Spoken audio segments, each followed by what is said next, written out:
जीवित लड़की को मृत बताकर अपने ही माता पिता ने किया दाह संस्कार। क्या बात है, आपके माता पिता ने आपकी ही हत्या की बात कही है और फिर उस लड़की का बॉडी का अंतिम संस्कार भी किया गया, जबकि आप हमारे सामने जिंदा हैं। क्या बात है, पूरा मामला बताइए। हम एक दूसरे को पसंद करते थे और हम दोनों शादी करना चाहते थे। हम अपने परिवार को भी बताएं, वो लोग राज़ी नहीं हुए और हमें मारने की धमकी दी। तो शादी के बाद आप कहाँ थे? सिर्फ जगह। षड्यंत्र कोई भी कहीं भी रहकर कर सकता है और इसी षड्यंत्र के तहत लोगों के बीच एक अलग कहानी को परोसा जाता है। आइए खबर के पोस्टमार्टम के तहत आज हम आपको बताने जा रहे हैं पटना से सटे वैशाली के राजापकड़ थाने की कहानी, जहां अपने ही माता पिता ने अपनी बेटी को मृत घोषित कर उसका दाह संस्कार कर दिया। घटना 22 अगस्त की है। राजापाकड़ के रहने वाले चुलाई राय ने राजापाकड़ थाने में एक मामला दर्ज करवाया था, जिसमें उनकी बेटी मेनका कुमारी को बिंदीपुर थाना के रहीमापुर के रहने वाले सनोज कुमार अपने भाई और बहन के साथ मिलकर बहला फुसलाकर भगा ले जाने की बात कही गई थी।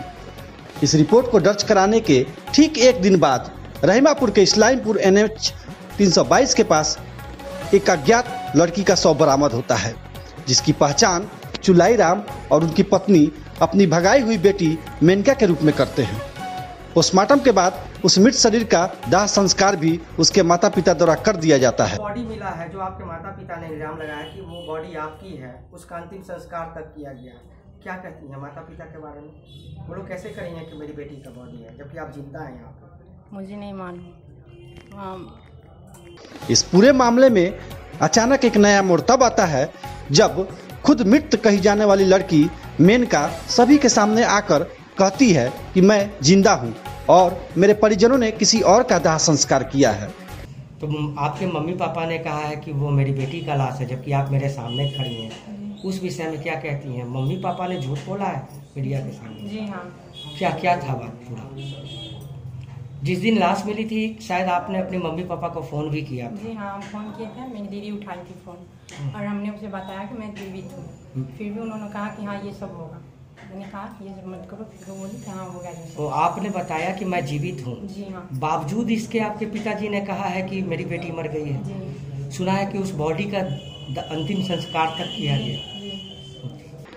पूरे मामले पर मेनका बताती हैं कि हम बालिग हैं और अपनी मर्जी से सनोज से शादी किए हैं और आगे की जिंदगी साथ साथ बिताना चाहते हैं।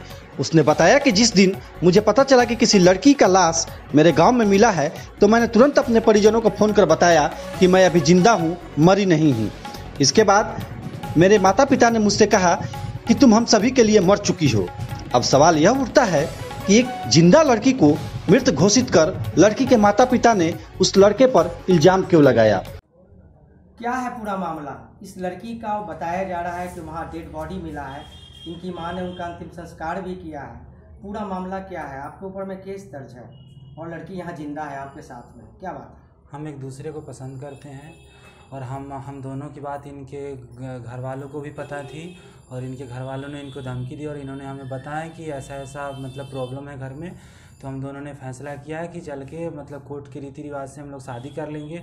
हम लोग ने रीति रिवाज के तहत हम लोगों ने शादी की और उसके बाद आसपास के गांव में उधर ही एक डेड बॉडी मिली, जो कि इनके माता पिता ने इनकी बॉडी बताकर इनकी मृत घोषित कर दिया और हम लोग के ऊपर गैंगरेप का आरोप लगाया है। क्या इनके माता पिता ने ये सारा षड्यंत्र रचा? इनके माता पिता और इनके जीजा जी, जिनके बड़े जीजा जी हैं, उनका नाम प्रशांत सिंह है और एक इनके मामा का लड़का है, उनका नाम है आर्यन राज। इन्होंने गैंगरेप का मामला दर्ज करा है, जबकि ये मेरे साथ है और जीवित है और ये आप लोग के सामने उपलब्ध है। इल्जाम भी काफी संगीन लगाया गया था। इल्जाम ये था कि लड़कों ने उस लड़की को शादी का झांसा देकर पहले भगाया, उसके साथ गैंगरेप किया और फिर उसकी हत्या कर उसका चेहरा तेजाब से जलाने की कोशिश की, जबकि उनकी बेटी जिंदा थी। अब सवाल यह भी उठता है कि एक जिंदा लड़की को मृत घोषित कर उसका दाह संस्कार लड़की के माता पिता ने क्यों किया?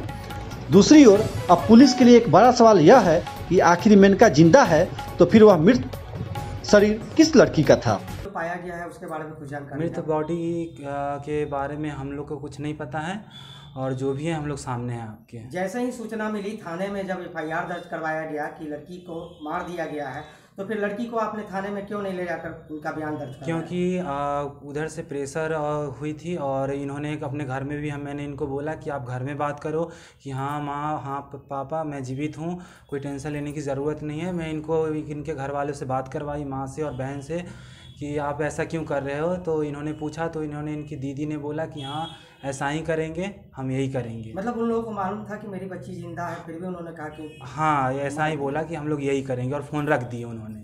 आगे की क्या कार्रवाई? आगे की क्या कार्रवाई ये है कि हम लोग कानूनी तौर पे शादी किए हैं और कानूनी तौर पे न्यायालय में जाकर अपना न्याय लेंगे और न्याय मांगेंगे।